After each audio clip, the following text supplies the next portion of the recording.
नमस्कार, वंदे मातरम। मैं हूं श्यामगिरी। आप देख रहे हैं हमारा चैनल मुद्दा भारत का। मुद्दा भारत का यानी मुद्दा आपका। मुद्दा है महाराष्ट्र की राजनीति सी खबरों का। महाराष्ट्र में अब चुनाव होने जा रहे हैं और यहाँ पर सभी दल अपने अपने पूरी जोश शोश में लग गए हैं चुनाव प्रचार के लिए। और इस चुनाव प्रचार में देखने को मिलेगा उद्धव ठाकरे वर्सेस राज ठाकरे, यानी दोनों भाइयों में लड़ाई देखने को मिल सकती है, क्योंकि राज जी जो है पूरे महाराष्ट्र में जो है चुनाव लड़ने जा रहे हैं। यानी कम से कम 288 में से 250 जगह का उन्होंने निरीक्षण भी कर लिया है। तो क्या इस चुनाव में दोनों भाइयों की आमने सामने लड़ाई होगी? किस तरह की होगी? क्योंकि उद्धव ठाकरे और मनसे दोनों के जो वोटर्स हैं कंफ्यूजन में मचा रहते हैं कौन किसकी तरफ है। और दूसरी जो पार्टियां हैं वो इसी पर निर्भर रहती हैं कि कौन किसका वोट काटेगा तो हमारा जीत होगा। तो आज का हमारा विषय यही है कि कौन किसका वोट काटेगा और किसकी कितनी जीत होगी और कौन सरकार में शामिल हो सकता है।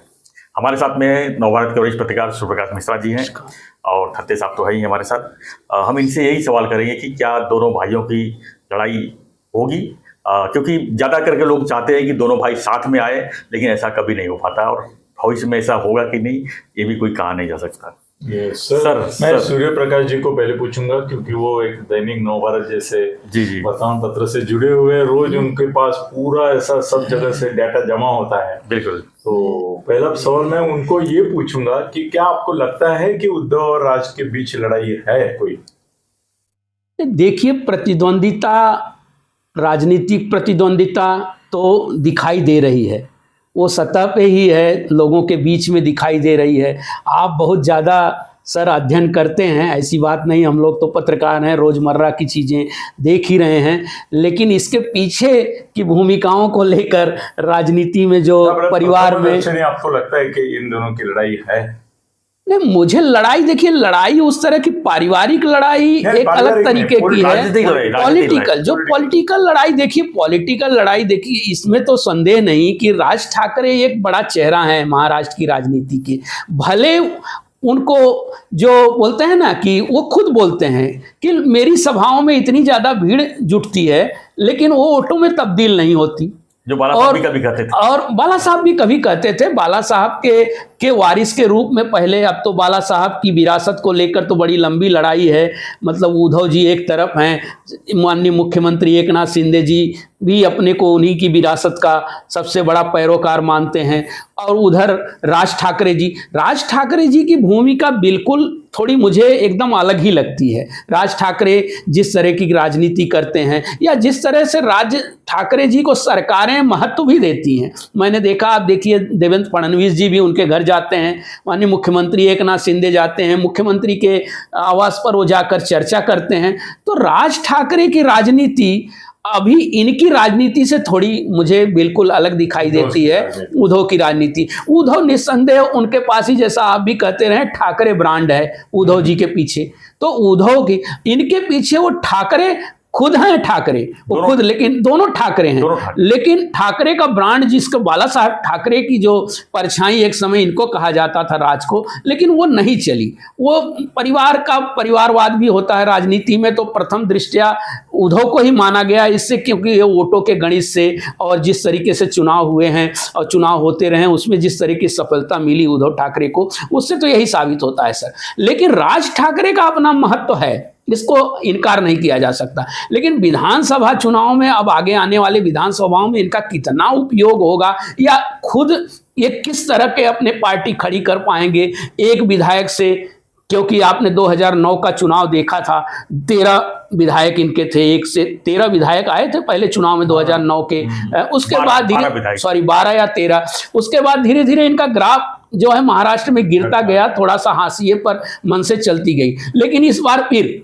लेकिन इसमें मुझे अलग राजनीति दिखाई देती है, जैसे कि लोकसभा चुनाव में देखा होगा आपने, जिस तरह राज ठाकरे जाके मोदी जी का प्रचार किए और मोदी जी के साथ गए, साथ से मिले, और विधानसभा के लिए कुछ चर्चा हुई थी कि लोकसभा में भाई आप कुछ मत करिए। तो विधानसभा में अब दिखाई क्या दे रहा है कि जो विधानसभा में इनको क्या दें, किस तरह दें, वो तो उनकी अपनी राजनीतिक मजबूरियां हैं। लेकिन राज ठाकरे का उपयोग मुंबई महानगर, नासिक या ठाणे या कोकण में कुछ ज़्यादा होगा, इनका असर थोड़ा बहुत रहेगा, या बोल सकते हैं कि उस राजनीतिक भाषा में कि वोट कट कटवा की भूमिका भी निभा सकते हैं अगर, लेकिन उनका अपना एक जनाधार है, भले जीतने लायक ना हो और इस गणित में राजनीतिक जो विषाद विषी है, लेकिन उनका अपना जनाधार है, उनकी बातें सुनी जाती हैं, प्रशासन भी उसको थोड़ा सा गंभीरता से ले न ले, सरकार भी गंभीरता से लेना चाहती है। लेकिन अब दोनों भाइयों का जो एक लगातार उनकी दोनों की एक बनती है ना कि भाई इसमें कौन आगे है। देखिए सर, राजनीतिक रूप से जिसका फल मिल रहा है, जिसका रिजल्ट आ रहा है, उसी को आगे देखा जा रहा है। तो राज ठाकरे को मैं समझता हूं कि वो चुनाव तो जरूर लड़ेंगे, लेकिन मुझे नहीं लगता कि अपेक्षित सफलता उनको मिलेगी। तो इस दायरे में अपेक्षित सफलता क्या होगी? उनकी अपेक्षित सफलता रहेगी ऐसा उनको लगता होगा, ऐसा आपको लगता है? राज ठाकरे को तो देखिए 250 सीटों पे चुनाव लड़ रहे हैं, राजनीतिक दल तो चाहते हैं कि भाई हमारी सरकार बन जाए।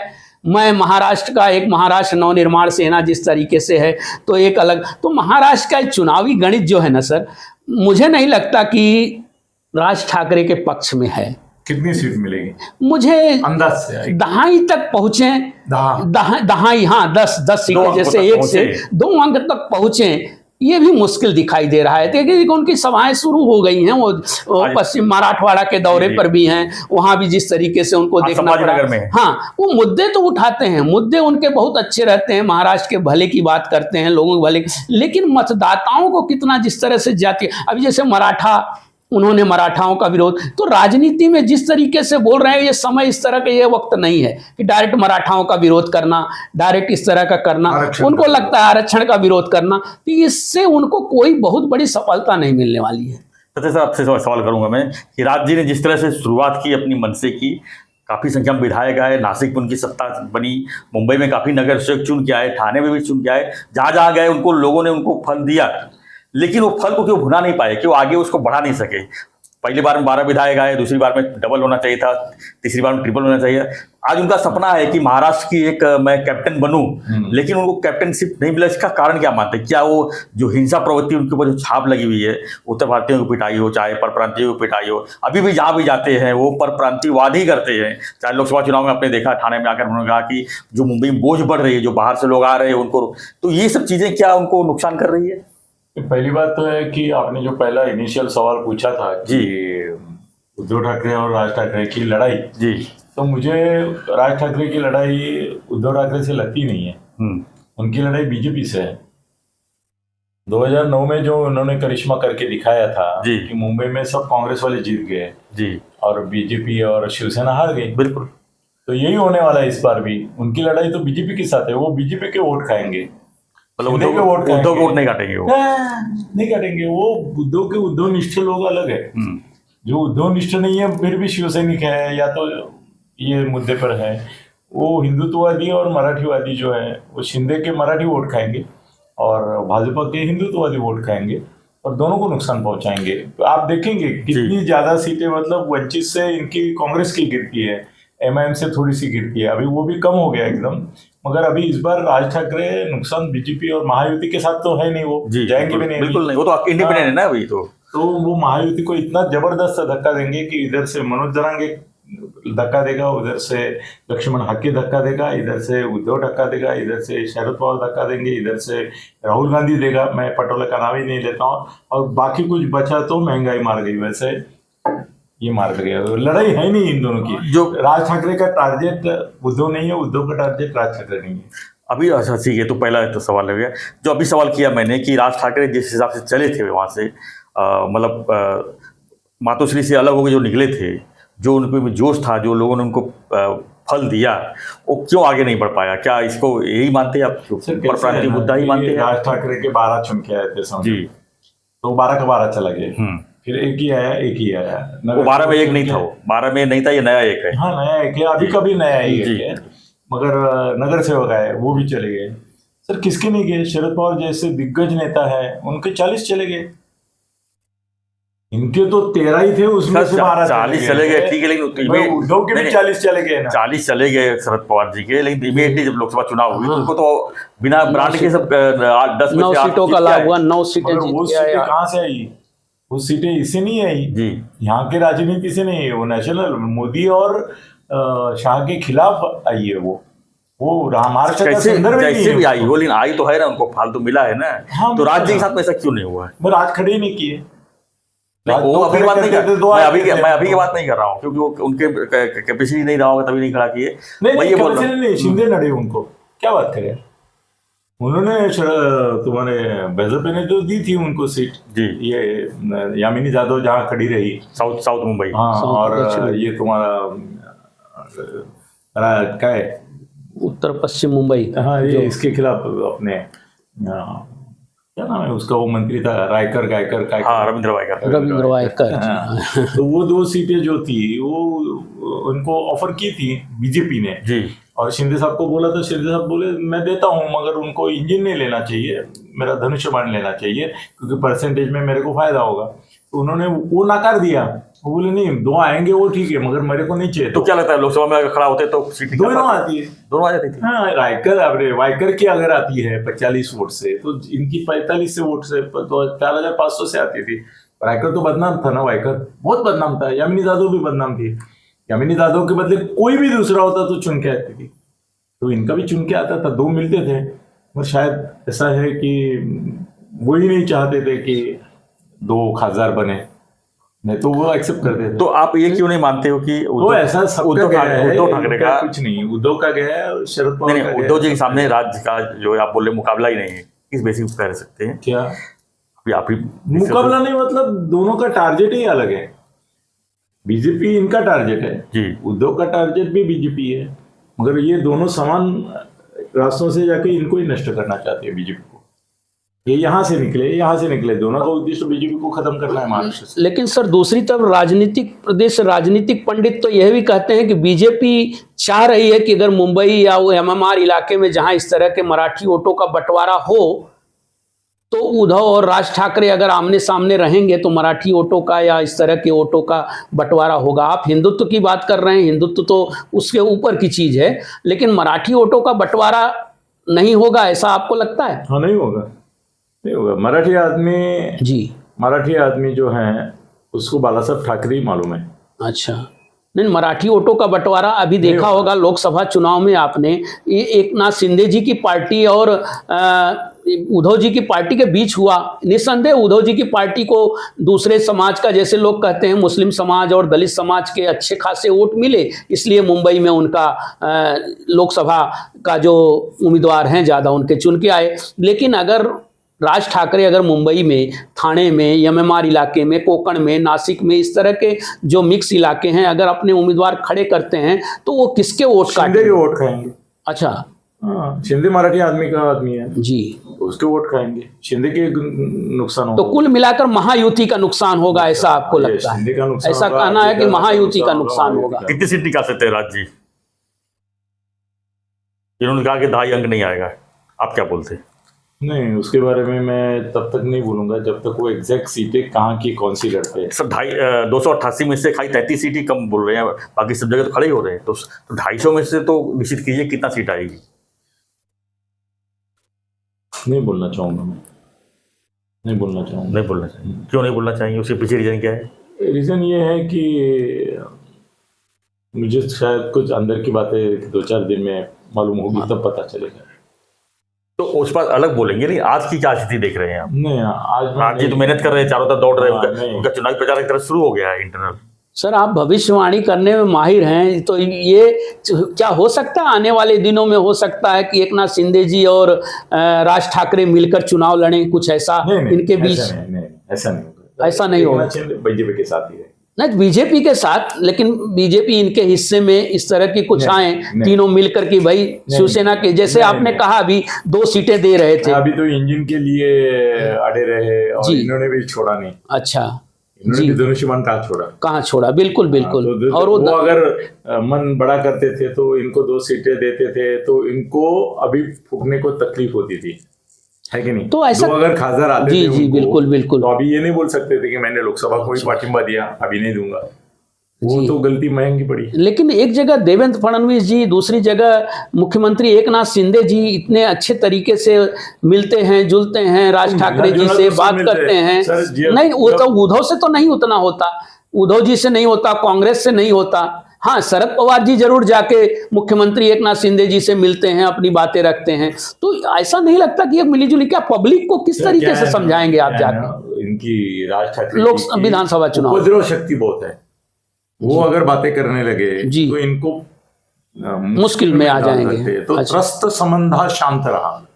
अच्छा अच्छा, भाई गड़बड़ मत करो जी। उन्होंने लोकसभा में उनका सपोर्ट इसलिए लिया कि भाई खिलाफ मत बोलो, साइड में नहीं बोले तो चलेगा। नहीं, वही आज आपने देखा कि मराठवाड़ा के दौरे पे थे, खबरें आई हैं कि सुपारी फेंकी गई। हाँ, सुपारी की, भाई आपने तो महायुति की सुपारी ली है, मतलब आप विधानसभा लोकसभा चुनाव में आप उनका सपोर्ट करते हैं, विधानसभा ये अपशगुन कर रहे हैं हमको जी, बोला तेरा नुकसान नहीं है, फायदा ही है। तो कुल मिलाकर बीजेपी का नुकसान और बीजेपी का ही नुकसान और उभाटा का जो बोलते हैं इसमें फायदा नजर आ रहा है आप, लेकिन इसमें राज का क्या फायदा है ये आप बोल सकते हैं? का मजा होता है, बच्चों को क्या मजा आता है, राजू शेट्टी को क्या मजा आता है, प्रकाश आंबेडकर को क्या मजा आता है? नहीं सर, राजू शेट्टी और बच्चू कडू की तुलना अगर आप राज ठाकरे से करेंगे तो ये बहुत अलग तरीका हो जाएगा। मतलब राजनीति में ये राज ठाकरे महाराष्ट्र अस्मिता की बात करते हैं, वो क्षेत्रीय अस्मिता की बात करते हैं, एक वर्ग अस्मिता की बात करते हैं।